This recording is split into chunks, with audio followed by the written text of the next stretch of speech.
सहज विमल मन लागी समान।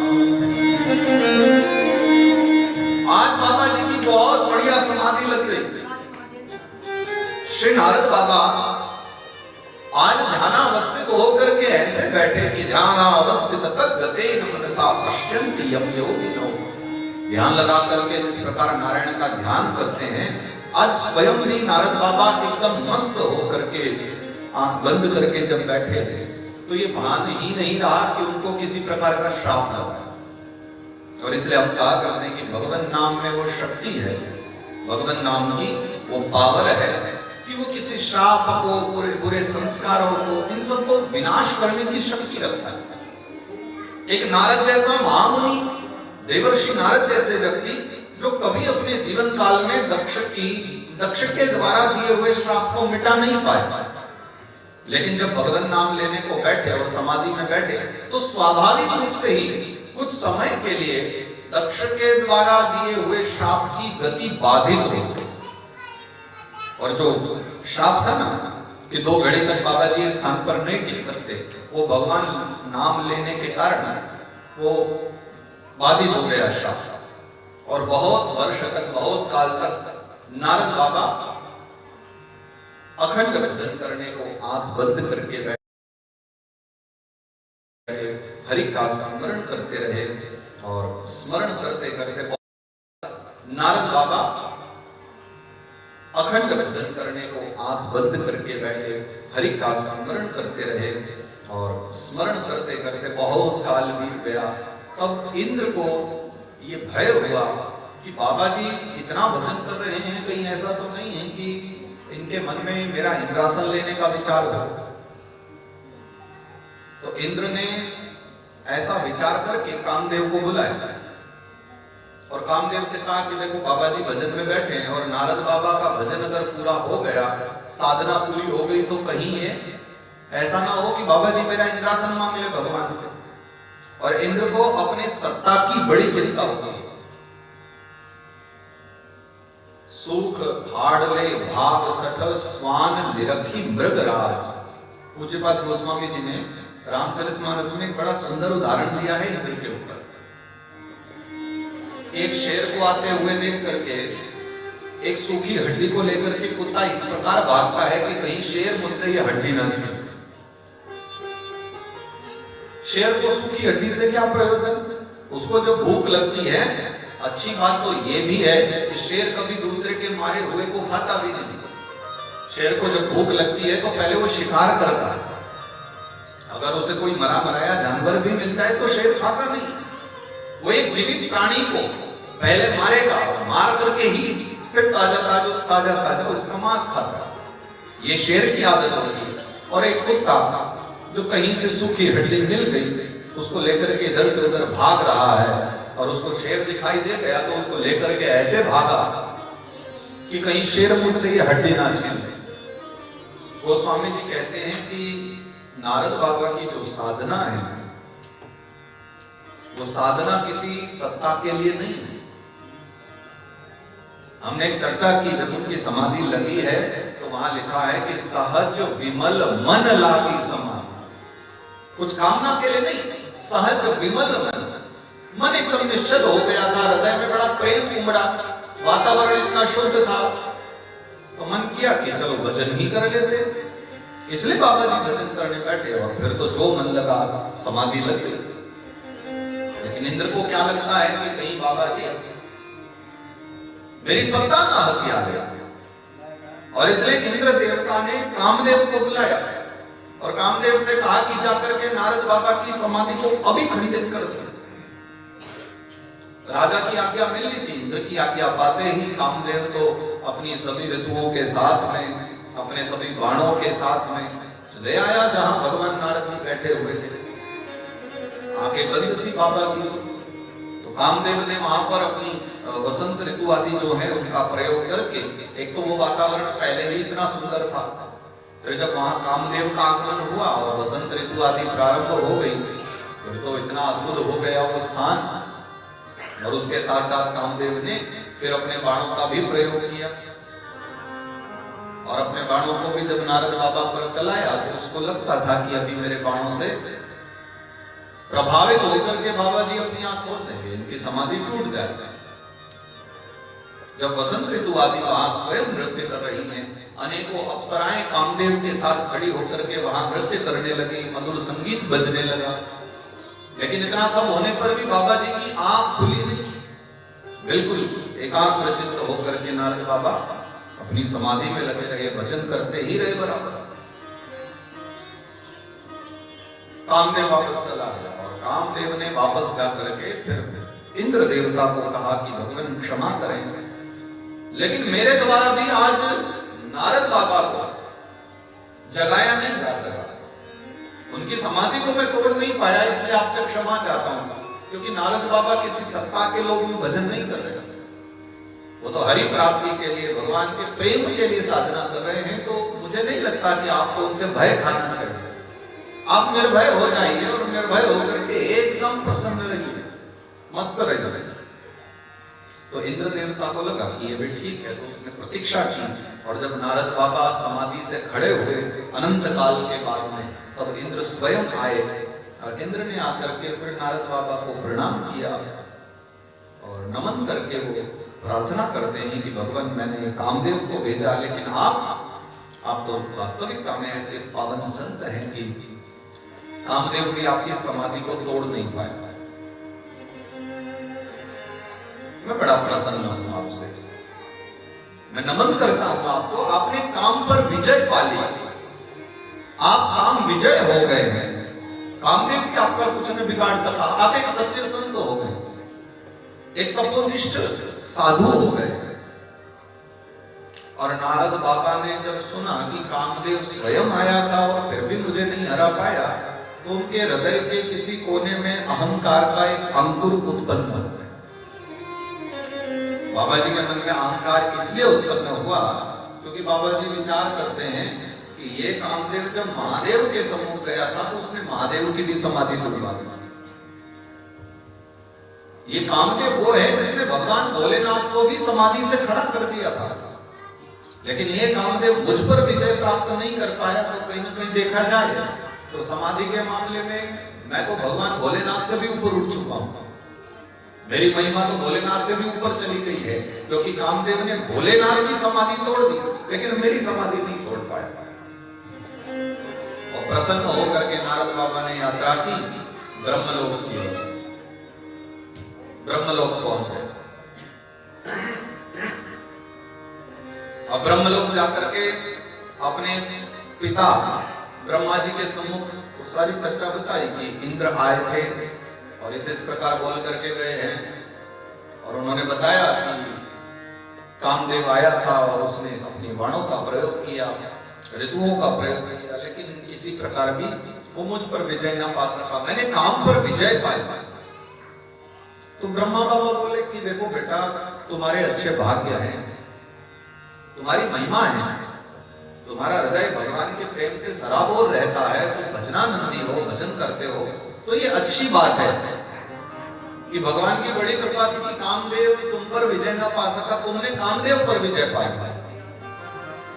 लेकिन सुनो, ये जो कार्य तुमने किया है, अब इसका किसी प्रकार का अहंकार मत रखना, क्योंकि अगर इस पर अहंकार करोगे तो ध्यान रखो आने वाला समय तुम्हारा बिगड़ जाएगा।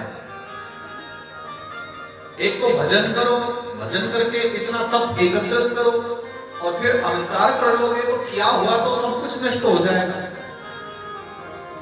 तो ब्रह्मा जी ने समझाया कि चलो जो हुआ बहुत बढ़िया हुआ, अच्छा हुआ, तुमने काम पर विजय पा ली, लेकिन ये चर्चा अब आगे जाकर के किसी को भी मत करना, और महादेव को तो बताना ही मत ये सब। तो नारद बाबा के मन में अपने पिता के प्रति भी थोड़ा सा कुभाव आया। नारद जी को अपने पिता ब्रह्मा के प्रति कुभाव आया, थोड़ा सा दुर्भाव उत्पन्न हो गया कि देखो मेरे पिता होकर के भी मेरी बड़ाई नहीं सुनना चाहते, बेटे ने काम पर विजय पा ली है, कामदेव को हरा दिया है और ये फिर भी मानने को तैयार नहीं। पिताजी ने कहा था कि जाकर के शंकर भगवान को मत बताना, लेकिन फिर भी नारद बाबा सीधा कैलाश पर पहुंच गए और कैलाश पर महादेव बैठे थे। तो कहा कि आइए भगवान, आज तो देख करके ही आपको ऐसा लगता है मानो आपका तप बल बहुत बढ़ गया। बात क्या है, कोई विशेष बात है क्या? तो नारद बाबा ने कहा कि बस भगवान सब आपकी कृपा है, आपकी दया से सब आनंद है।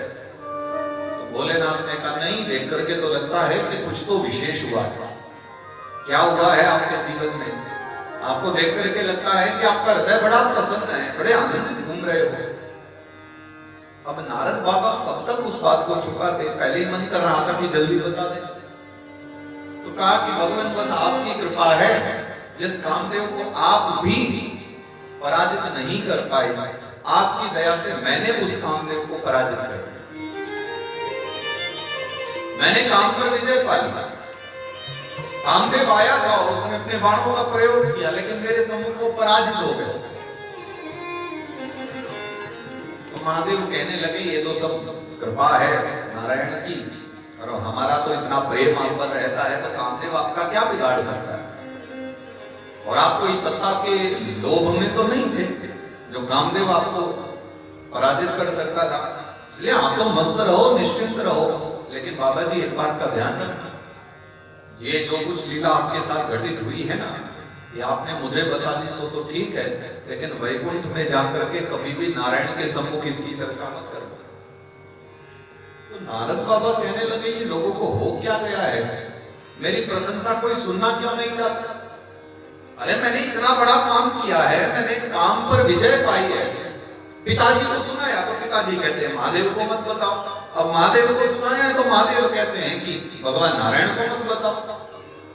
अरे बताएंगे नहीं तो लोगों को पता कैसे चलेगा कि हमने काम पर विजय पाई है?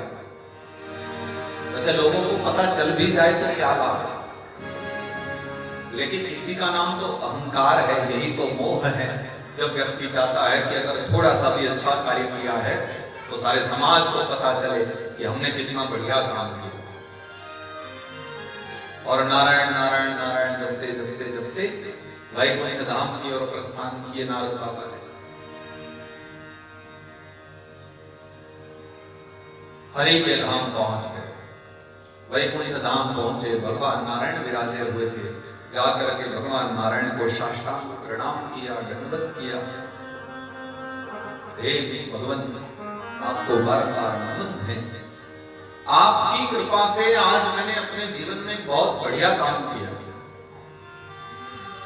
भगवान ने कहा अच्छा, वो तो देख करके लगता है आपका हृदय इतना प्रसन्न है, लगता है जीवन में कोई बहुत बड़ा विशेष कार्य करके आएगा। तो नारद बाबा कहने लगे हाँ प्रभु, आपकी कृपा से एक स्थान पर बैठ गया था, बड़ा रमणीक स्थान था। वहां बैठते ही आंखें बंद हो गई, आपका ध्यान लग गया और ऐसी समाधि लगी कि कामदेव आया तो कामदेव भी मुझे पराजित नहीं कर सका। और महादेव ने अभी अभी कहा था कि नारायण को मत बताना, लेकिन फिर भी अपनी प्रशंसा के आदी हो चुके, यानी उस क्षणों में। वैसे नारद बाबा कभी अहंकारी नहीं थे, कभी मोही नहीं थे, कभी प्रशंसा सुनना अच्छा उनको नहीं लगता था, लेकिन आज काम पर विजय पा लेने के बाद उनके मन में अहंकार का एक पुष्प खिल गया था। आज वो थोड़े से अहंकारी हो गए थे, इसलिए उन्होंने ना बाबा जी की बात मानी, ना अपने पिता की बात मानी, ना महादेव की सुनी, और आकर के फिर भगवान नारायण के सम्मुख भी आदि से लेकर अंत तक वो सारी कथा डाली कि किस किस प्रकार मैंने कामदेव पर विजय पाई है। और महादेव भी जिस पर विजय न पा सके, महादेव की भी जिसने समाधि भंग कर दी, वो कामदेव मेरे सम्मुख आकर के पराजित हो गए। भगवान नारायण कहने लगे नारद बाबा, आप तो स्वयं महात्मा हो, परम प्रतापी हो, आपकी महिमा के विषय में तो हम क्या कहें, आप तो साधु हो। और अगर आप जैसे साधुओं की समाधि को भी अगर खंडित करने लगा कामदेव, तो फिर इस समाज में ऐसा कौन बचेगा कि जो कामदेव से निर्भय होकर के रह सके? आप जैसे महान प्रतापी संत ही तो होते हैं जो काम पर विजय पा लेते हैं। तथा मेरे विचार से तो इसमें कोई बड़ी बात नहीं है कि आप जैसा साधु, आप जैसा संत तो कामदेव पर विजय पा लेते। तो नारद बाबा को ये सुन करके बड़ा अच्छा लगा, बड़ा प्रसन्न हुए कि देखा महादेव ने भी मना कर दिया था कि मत बताना, बाबा जी ने भी मना किया था, ब्रह्मा बाबा ने भी मत बताना, लेकिन मुझे पता था कि अगर नारायण को बताऊंगा तो नारायण बड़े प्रसन्न होंगे, और नारायण प्रसन्न भी हो रहे हैं। परंतु क्या वास्तविकता में नारायण प्रसन्न होकर के इनकी प्रशंसा कर रहे हैं? सत्यता तो यह है कि भगवान नारायण अपने भक्त के मन में उत्पन्न हुए अहंकार को देख पा रहे हैं, और भगवान नारायण चाहते हैं कि नारद जी के हृदय का जो अहंकार जो अभी अभी उत्पन्न हुआ, अभी छोटा सा पेड़ नहीं है, अभी अंकुरित है, बिल्कुल छोटा सा वृक्ष है, अभी अगर उसको समाप्त कर देंगे तो वो आगे फिर कभी नहीं बढ़ेगा। और अगर ये अहंकार का वृक्ष बड़ा हो गया तो आगे चल करके नारद बाबा के जीवन में बहुत उथल पुथल मचा सकता है, और सारे समाज का कल्याण करने वाले नारद जैसे महामुनि, उनका जीवन तो बिल्कुल व्यर्थ नहीं होना चाहिए, इनका तो हमें ख्याल रखना है। तो नारद बाबा तो फिर भगवान को प्रणाम किए, बोले भगवान आज्ञा हो तो मैं निकलूं। भगवान ने आज्ञा दे दी, ठीक है आप जाइए। तो पुनः कीर्तन करते हुए नारद बाबा वहां से निकलते हैं। ऐसे तो नारद बाबा ने बाहर बाहर तो भगवान की बड़ी पूजा की, साधना, लेकिन मन में तो बाबा जी के अहंकार में हो गया। मन ही मन में तो ये चल रहा है कि इस समय तो मेरी गति महादेव से ऊपर की हो गई। और भगवान नारायण इनके मन की बात को जानते हैं कि बाबा जी के मन में अहंकार उठा है, तो उसको समाप्त करना परम आवश्यक है। इसलिए आज भगवान नारायण ने बड़ी पवित्र लीला की। जब नारद बाबा भगवान की प्रार्थना करके वापस चल दिए और चले जा रहे थे मार्ग से, उस समय में भगवान ने एक माया के द्वारा एक दिव्य नगरी का निर्माण किया। एक पूरी नगरी बसा था, मायामय नगरी। ये नगरी का कोई अस्तित्व नहीं है ही नहीं कहीं भी, लेकिन माया के कारण नारद बाबा को दिखाई दे रही है। ये नगरी किसी और के लिए नहीं, ये नारद बाबा की लीला। नारद बाबा को एक दिव्य नगरी दिखाई, और उस दिव्य नगरी को देख करके नारद बाबा उसको देखने हेतु उसमें अंदर प्रवेश किया। आज भगवान की माया से मोहित हो गए हैं, इसलिए ज्यादा सोच नहीं पाता। बाबा जी विचार करते हैं कि ये नगरी कभी देखी नहीं थी, ये कहां से आई है, ये नगरी कौन सी है। प्रवेश करते हैं, देखा कि नगरी बड़ी सुंदर है, दिव्य है, बहुत अच्छी सजाई हुई है। शील विधि नाम के यहां पर एक राजा निवास करते हैं। राजा का नाम शील विधि। नारद बाबा का जब प्रवेश हुआ तो राजा को खबर मिली कि नारद बाबा आए हैं, तो स्वयं अपनी ओर से राजा ने निमंत्रण भेजा। बहुत सारे सेवक राजा के भेजे हुए आए, बाबा जी को बड़े सम्मान के साथ पुष्प वर्षा करते हुए आगे आगे फूल डालते हुए महाराज जी चलिए लेकर के गए। बड़े सम्मान के साथ में नारद बाबा का निमंत्रण हुआ। नारद बाबा का प्रवेश हुआ और ले जाकर के राजा के सम्मुख उनको एक दिव्य आसन पर बिठा दिया गया। नारद बाबा ने राजा की जब पूरे राज्य को देखा, वैभव को देखा, तो नारद बाबा बड़े प्रसन्न हो गए कि क्या अद्भुत राज्य है, क्या अद्भुत वैभव है राजा का। लेकिन माया से मोहित होने के कारण ये समझ नहीं पा रहे हैं कि ये अचानक रातों रात कहां से उत्पन्न हो गया। भगवान की माया में ऐसे मोहित थे। और उस शिक्षण राजा ने कहा कि भगवान मेरी एक पुत्री है जिसका अभी मैं स्वयंवर करने जा रहा हूं, तो मैं आपसे जानना चाहता हूं कि उसको किस प्रकार का पति मिलेगा, उसका भविष्य कैसा होगा, वो आप देख करके बताओ। तो राजा शील विधि ने अपनी कन्या को बुलवाया। नारद जी ने उस कन्या को देखा, वो जब आकर के बैठ गई, और उसके मस्तक को जब नारद बाबा ने देखा, क्योंकि नारद बाबा तो बड़े विद्वान हैं, ज्ञानी है ज्योतिष के विषय में भी। कन्या को देखते ही बाबा जी को पता चल गया कि जो एही वरई अमर सोई हो, जो भी इसका वरण करेगा, जो भी इससे विवाह करेगा, वो अमर हो जाएगा। अब देखिए अमर तो इस संसार में कोई हो नहीं सकता, लेकिन परमात्मा की लीला ही ऐसी है कि उस कन्या के माथे की कुछ लकीरें ही ऐसी बना दी कि नारद बाबा को देख के लगा कि इससे जो विवाह करेगा वो अमर हो जाएगा। लेकिन सत्यता तो ये है कि बाबा जी माया में मोहित होने के कारण अब भी नहीं समझ पाए कि उसके माथे की लकीरें ये बता रही थी कि इसका विवाह जिससे होगा वो अमर होगा पहले से, वो मरने वालों में नहीं होगा। लेकिन बाबा जी को ये लगता है कि जो विवाह कर लेगा वो अमर हो जाएगा। सत्यता तो ये थी कि जिससे इसका विवाह होगा वो अमर ही होगा, किसी अमर व्यक्ति से ही इसका विवाह होगा। लेकिन माया में पड़े होने के कारण बाबा जी को लगा कि अगर कोई विवाह कर लेगा तो इससे विवाह करने वाला अमर हो जाएगा। तो बाबा जी को लगा कि हम ही क्यों ना अमर हो जाए, अगर कोई भी विवाह करे इस कन्या से और अमर हो जाए तो एक काम करते ना कि हम ही विवाह कर लेते।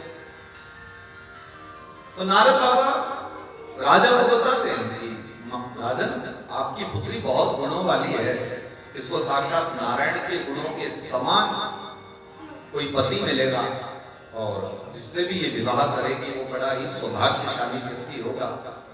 आप निर्भय होकर के, निश्चिंत होकर के इसका स्वयंवर कराइए और स्वयंवर में ये जिसके भी गले में माला डाल देंगे अपनी इच्छा से, जिसे भी पसंद कर लेंगे वो अमर ही हो जाएगा। नारद बाबा ऐसा का ऐसा बता करके चल दिए और फिर पूछ भी लिया कि स्वयंवर की तिथि क्या है, क्योंकि बाबा जी को भी तो आना है स्वयंवर में, अपनी भी तो व्यवस्था बनानी है।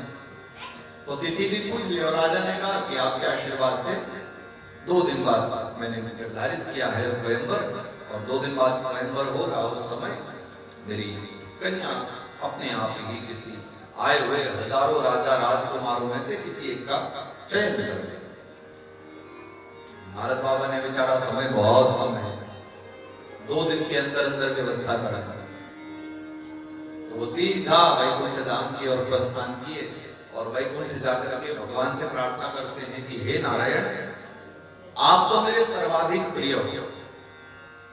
देखो मेरे जीवन में जितने भी आनंद हुए मैंने जाकर के अपने पिता से कही, अपने महादेव से कही, लेकिन किसी ने भी मेरी बात नहीं सुनी ठीक से, बल्कि ये कहा कि किसी को मत बता।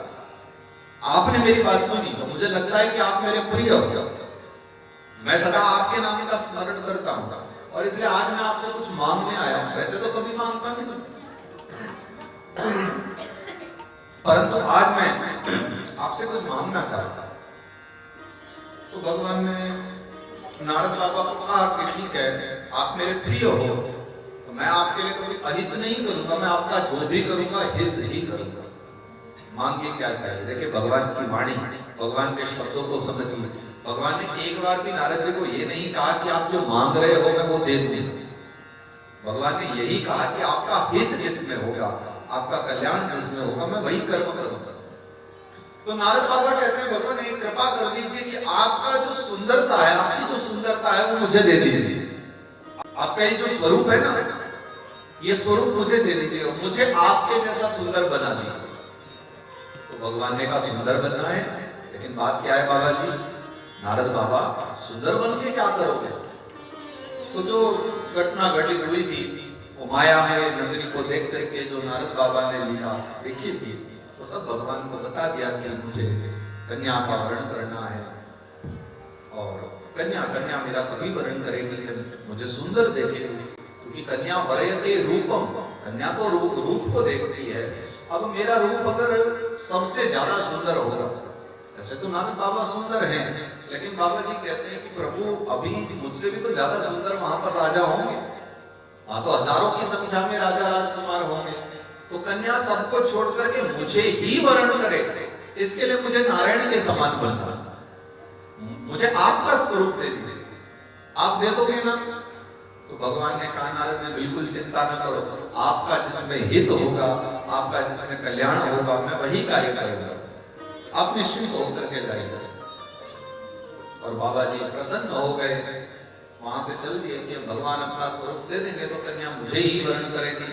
ऐसा विचार करके 2 दिवस होते ही 2 दिवस के पश्चात में बाबा जी उस मायामय नगरी में प्रवेश करते हैं और मायामय नगरी में जाकर के वहां राजा का दर्शन हुआ। बहुत सारे राजा राजकुमार आए हुए थे, लाइन से खड़े थे और वहां पर नारद बाबा भी जाकर के खड़े हो गए, तो जो भी इनकी ओर देखे वो मुस्कुराने लगे, वो हंसने लगे। नारद बाबा विचार करने लगे कि मैं तो जहां भी जाता था लोग मुझे देखकर प्रणाम करते थे, आज हंस रहे हैं, इसका एक ही मतलब है कि मुझे कोई पहचान नहीं रहा है कि मैं नारद हूं। सबको लगता है कि मैं नारायण हूं, नारायण रूप हूं, मेरा मुख अब नारायण के समान हो गया है, इसलिए कोई प्रणाम नहीं करता, सब हंस रहे हैं, अर्थात मुझे देखकर प्रसन्न हो रहे हैं कि नारायण के समान रूप वाला आ गया। और लाइन से सब लोग खड़े हुए थे, अंतिम जाकर के नारद बाबा भी खड़े थे, तो चल करके आए और बीच में आकर के लग गए। कहीं ऐसा ना हो कन्या आगे आगे देख ले और कोई पसंद आ जाए, किसी को माला पहना दे और हम ऐसे रह जाएं, इसलिए बाबा जी आगे आगे और बीच में लग गए। और जैसे ही उसने नारद बाबा को देखा, माला हाथ में लेकर के कन्या आई, उसने नारद बाबा को देखा तो उसको बहुत क्रोध आया। क्रोध में आकर के वो कन्या आगे बढ़ गई। नारद बाबा को बड़ा आश्चर्य हुआ कि इसने मुझे माला क्यों नहीं पहना है, मुझे देख लेने के बाद किसी और को देखने की आवश्यकता भी क्या है, मेरे पास तो नारायण का मुख है। तो नारद बाबा फिर वहां से निकले और फिर आगे जाकर के पंक्ति में लग गए, फिर दो राजाओं के बीच में घुस करके फिर वहां खड़े हो गए। और फिर से वहां पर वो कन्या आई और उसने फिर इनको देखा तो फिर से नाराज हो गई। कन्या तो ये विचार करती है कि मुझे तो मानवों से विवाह करना है, किसी पशुओं से विवाह करने में नहीं आई हूं। और भगवान ने ऐसी लीला की है कि अपना मुख न देख करके भगवान ने नारद बाबा को बंदर का मुख दे दिया। नारद बाबा का जो चेहरा है वो बंदर के समान हो गया, और इसलिए उस चेहरे को देख करके वो कन्या बार बार वहां से चली जाती। उसी समय वहां पर शिवगण पधारे, और शिवगणों में जिस क्षण वहां पर आकर के नारद बाबा की उस लीला को देखा, अच्छा शिवगणों को ये बात पता थी कि ये नगरी मायामय है और यहाँ सब कुछ माया के द्वारा हो रहा है, तो भोलेनाथ ने अपने शिवगणों को उधर से भेजा था, दो व्यक्तियों को, कि भगवान नारायण ने लीला की है और इस समय नारद बाबा माया में फंसे हुए हैं, अगर कुछ आवश्यकता पड़े तो तुम थोड़ा जाकर के उनकी सहायता करते रहना। इसलिए भोलेनाथ के भेजे हुए, क्योंकि भोलेनाथ भी बहुत हित चाहते हैं नारद बाबा का, तो इसलिए उन्होंने उधर से 2 गण भेजे हुए थे। तो इसमें सिर्फ 3 ही लोग थे जो विद्यमान थे, बाकी सब कुछ माया थी, वहां कुछ भी नहीं था, सिर्फ दिखाई दे रहा था। हजारों राजा राजकुमार खड़े दिखाई दे रहे थे, स्वयंवर चल रहा था, बड़े बड़े महल बने हुए थे, सभा लगी हुई थी, सब कुछ झूठ था, सब कुछ माया थी। वहां सिर्फ 3 ही लोग सत्य थे, एक नारद बाबा और 2 वो शिवगण। शिवगणों को लगा कि बाबा जी बड़ी देर से परेशान हो रहे हैं, कितनी देर हो गई है, बार बार कन्या को आगे जाते हैं, उसको अपनी शक्ल दिखाते हैं, लेकिन कन्या इनको माला नहीं डालता। तो नारद बाबा सबसे अंत में जाके खड़े हो गए कि अब तो कन्या यहाँ आएगी, और चर्चा है कि उसके बाद जब वो कन्या अंतिम तक आई, उसने फिर नारद बाबा को देखा और माला नहीं डाली। उसी क्षण वैकुंठ से भगवान नारायण का आगमन हुआ, और लक्ष्मीपति नारायण भी आपके पंक्ति के बिल्कुल अंत में खड़े हो गए नारद बाबा के बाजू में।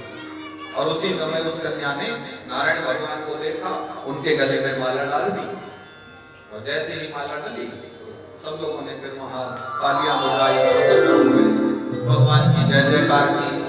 और जय जयकार के साथ ही भगवान नारायण ने उस कन्या को अपने आसन पर बिठाया और विमान पर बिठा करके भगवान चल भी दिए वैकुंठ। नारद बाबा का हृदय इतना दुखी हो गया, ये क्या हुआ, हम यहाँ घंटों से लगे हुए हैं, 2 दिन से तैयारियां चल रही हैं, भगवान से स्वरूप मांगा, अच्छा कि कन्या पहना दे हमें माला, और गड़बड़ी भी तो किसने की, स्वयं भगवान नारायण। अरे अगर कन्या किसी और को माला पहना देती तो नारद बाबा को दुख नहीं होता कि चलो वो वाला पसंद आ गया होगा। दुख तो इस बात का है कि जिससे सुंदर स्वरूप मांगा था भगवान नारायण से, उन्होंने ही ऐसी गड़बड़ की कि स्वयं आकर के खड़े हो गए और कन्या ने उन्हीं के गले में माला डाल दी, और भगवान वहां से चले भी गए। कन्या को लेकर के पल भर में ही वहां से विदाई हो गई, वैकुंठ चले गए। अब नारद बाबा का हृदय बड़ा दुखी हो गया। तब शिव गण आए और शिव के गणों ने आकर के कहा कि हे नारद बाबा, कन्या के स्वयंवर में आए हो, इच्छा करते हो कि कन्या गले में माला डाल दे, कम से कम एक बार अपनी शक्ल तो जल में देख ले। नारद बाबा माया से मोहित होने के कारण उनकी बात को समझ नहीं पा रहे थे, लेकिन जब उन्होंने जोर दिया कि एक बार अपने मुख को देख लो, तो उनको लगा कि चलो एक बार देख लेना चाहिए। और पास में ही एक जल का भरा हुआ पात्र रखा था। बाबा जी गए और उस पात्र में जब अपना मुख देखा तो क्रोध के मारे उनका अंग अंग फड़कने लगा। जब उन्होंने देखा कि भगवान नारायण ने उनको वानर मुख बना दिया, उनका मुख बंदर के समान कर दिया है, ये देख करके नारद बाबा का अंग अंग बहुत फड़कने लगा। क्रोध के मारे बाबा जी बहुत दुखी हो गए और उसी समय क्रोध में आकर के उन्होंने शिव गणों को श्राप दे दिया, तुम दोनों जाओ राक्षस हो जाओ। दोनों शिव गणों को श्राप मिल गया। अब दोनों ने विचारा कि देखो बाबा जी भी इस समय माया में पड़े हुए, तो ये समय ठीक नहीं है बाबा जी से बात करने का, अभी हमें प्रतीक्षा करनी चाहिए, फिर कभी नारद बाबा से भेंट हो। ये विचार करके शिवगण वहां से कैलाश को चले गए और क्रोध में भरे हुए वो वानर मुख वाले नारद बाबा दौड़े दौड़े सीधा वैकुंठ में पधारे। और वैकुंठ में आकर के जब देखा तो शेषशायी भगवान नारायण विराजे हुए हैं शेषशैया पर। एक और महालक्ष्मी बैठी है, दूसरी ओर वो कन्या बैठी हुई है जिससे अभी अभी स्वयंवर हुआ। तो नारद बाबा इतने नाराज हो गए कि एक तो इनके पास तो पहले से ही धर्मपत्नी है, देवी महालक्ष्मी से विवाह किए हुए हैं, अब एक के स्थान पर दो दो बिठा ली, और जीवन में हमारे हृदय में पहली बार इच्छा हुई कि विवाह करें, तो इन्होंने हमसे वो भी छीन ली और मुझे वानर का मुख दे दिया। अरे कम से कम वानर मुख न देते तो जैसी मेरी शक्ल थी वो अच्छी तो थी, कम से कम कन्या पसंद तो कर लेती। मेरा कितना उपहास हुआ, कितना मजाक बना मेरा। तो नाराज होकर के नारद बाबा ने भगवान को उस क्षण श्राप दे दिया। हे भगवान नारायण, आप बड़े हैं, सम्माननीय हैं, मैंने आपका सदा भजन किया है, लेकिन आप इतने कठोर हृदय निकले। जिस भक्त ने सदा आपका भजन किया आपने उसको एक छोटी सी वस्तु भी नहीं दी। मैं जिससे विवाह करना चाहता था आपने उसी से विवाह कर लिया। तो जिस प्रकार आज मैं अपनी होने वाली पत्नी के वियोग में दुखी हूं, जैसे मैं एक कन्या के वियोग में दुखी हूं, एक समय आएगा तब आपको भी भूमि पर अपनी पत्नी के वियोग में भटकना पड़ेगा, आपको भी स्त्री के वियोग में दुखी रहना पड़ेगा। ये मैं आपको श्राप देता हूं। और जैसे नारद बाबा ने भगवान को ये श्राप दिया, उसी क्षण भगवान ने अपनी माया को समाप्त कर लिया। भगवान कहते बस काम हो गया, इतनी लीला करा। नहीं रमान राजकुमार, अगले ही पल माया का पर्दा हटा और भगवान ने जो माया बनाई थी वो सारी माया समाप्त हो गई। न तो वो नगरी बची, न नगरी के हजारों लोग, न वहां के राजा, भगवान के सम्मुख बैठी हुई वो कन्या भी नहीं बची। और नारद बाबा के माथे से जब वो माया निकली तब नारद बाबा को आभास हुआ कि ये सब क्या अचानक घटित हुआ। ना तो कोई कन्या है, न ही यहाँ पर कोई नगरी है जो कभी हुआ करती थी 2 दिन पहले। तो मतलब भगवान ने ये सब माया के द्वारा रचना करके मुझे शिक्षा देने के लिए किया। मैंने जो गड़बड़ी की थी, मैंने अहंकार किया था। अब समझ में आया कि भगवान माया के द्वारा सबको कितना मोहित करते हैं। भगवान की कृपा के द्वारा ही मैंने काम पर विजय पाई। ये भगवान नारायण की बड़ी कृपा थी, जिनकी कृपा के द्वारा कामदेव भी मेरा कुछ न बिगाड़ पाया, लेकिन मैं अहंकारी हो गया, माया में मोहित हो गया। तो उस क्षण जब उन्होंने विचारा कि मैंने भगवान को श्राप दिया है, तो नारद बाबा भगवान के चरणों में लौट गए, क्षमा याचना करने लगे कि भगवान मैं आपसे बार बार क्षमा याचना करता हूं, क्योंकि मैंने मायावश होकर के अपराध तो किया ही, लेकिन उससे भी बड़ा अपराध यह किया कि मैंने आपको श्राप दे दिया। बाकी सब तो ठीक है, बाकी तो चल जाएगा कि मैंने अपराध बहुत सारे किए थे, लेकिन मैंने आपको श्राप दे दिया, तो उसके लिए मैं चाहता हूं कि कोई ऐसी व्यवस्था बना दो कि मेरा दिया हुआ श्राप व्यर्थ हो। प्रभु नारायण कहने लगे कि नारद बाबा, आप जैसे महात्मा श्राप दें और पूर्ण न हो तो फिर तब की महिमा कहां रहेगी। आपके जैसे महात्मा के द्वारा दिया हुआ श्राप कभी विफल नहीं हो सकता। वो श्राप अगर नारायण को भी लगा है तो नारायण को भी भुगतना पड़ेगा। भक्त हेत हरि रूप बनाया, ब्रह्मानंद मेरे मन पाया। जो हमने चर्चा की थी कि भक्त हेत, भक्तों के लिए भगवान का अवतार है। नारायण अवतरित होते हैं, स्त्री के वियोग में दुखी होते हैं क्योंकि नारद बाबा ने श्राप दिया।